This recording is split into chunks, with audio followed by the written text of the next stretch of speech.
Okay, we're gaining on the nightstand base. Now I'm going to show a few things that I like to do. I don't know, the tricks kind of. So instead of measuring up, I decided on 2 shelves. So I'm going to put 2 cross pieces. And what I'm thinking is I'm going to make it such that I can tilt this one up, bring it down. So if I only want 1 shelf, I can just have 2 shelves on top of one. So what I did was I estimated about where I would like the shelf, and then I cut a piece of scrap wood, 2 identical pieces. That way I can just go like this, make sure they're square, and I don't have to measure, and it's easier to hold on to. Now one issue is when I did it on the first one, the seam wasn't here. Now this one, the seam, it's going to be right next to the seam, which is okay. But that makes another point. So this is all hardwood. I don't typically mix. Once I start a project with hardwood, that's all I use. I do mix the hardwoods a lot now.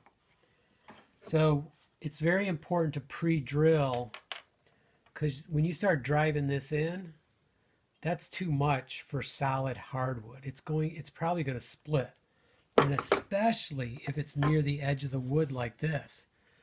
You drive that into there, it's going to split.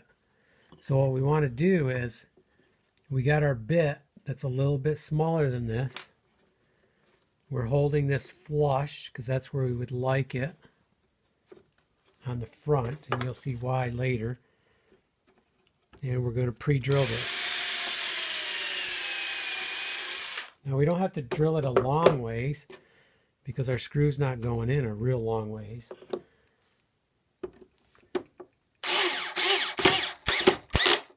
Okay, that one's in. Now, all we have to do is hold this down so everything's snug. And we can pre-drill this one. Make sure this one's in square.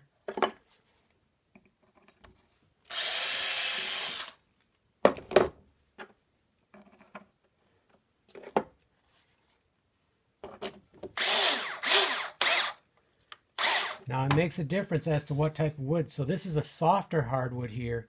So I don't want to screw it in so hard, because it would just twist it right through. Now the red oak is a harder one. Here's a softer one. We probably wouldn't even have to pre-drill this one, because it's cucumber. But the red oak we definitely want to pre-drill. And the red oak, you hear that, you can go all the way with that one. This one you just snug it down. You don't want to go too hard or it's not going to. So the other thing is the pipe clamp. I wanted to bring everything together. So the pipe clamp is very handy for that. And we'll do a video just on clamps, because very important, very handy. So now I'll just move over here. I'll move my 2 spacers up to here, because I wanted my shelves to equal. In this case, not always. If I didn't, I would cut 2 more. And then I do the same thing with this one. So let's just set that aside. And we'll take a look at one I already did. And you also want to keep track of what's the bottom and the top. So this is the bottom.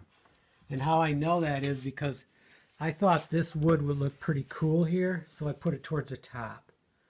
On the other one, I thought the cherry would be cool on top. So that's how I know which is the top and which is the bottom. So you can see I put my shelf holders in, pulled it all together. It's all nice and tight. So this thing is solid. And you want to make sure everything's squared off. So I put my square on here to make sure it was square, because if it's not square, we're going to have problems later. And the only remedy is to loosen up all of our screws, straighten it up, tighten them back down.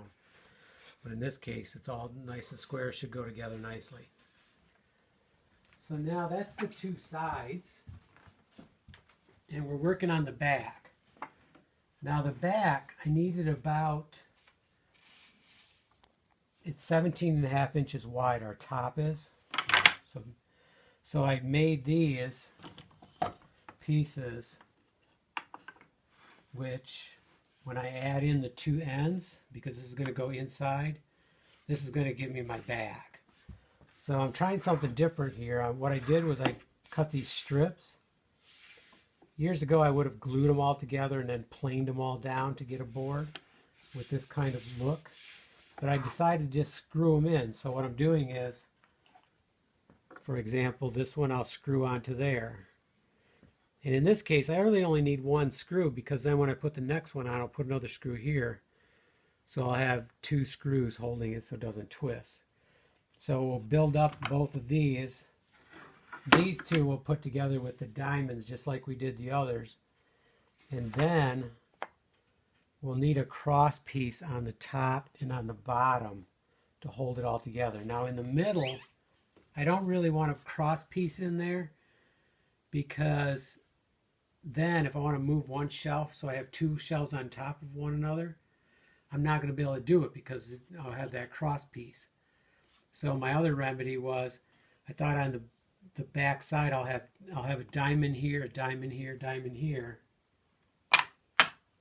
But on the opposite side, what I could do is put like one on each side of this.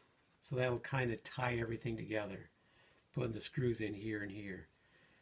So that's where we're at. Those are the main points I wanted to show.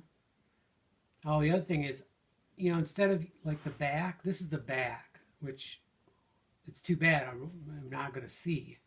Practically, I'm not going to see hardly any of the sides either. But some people would say, oh, we'll just use some cheaper plywood or something back there. And I used to use Lawan or something like that. And then after a while, I decided this isn't worth it. I'm just going to make everything solid, all hardwood.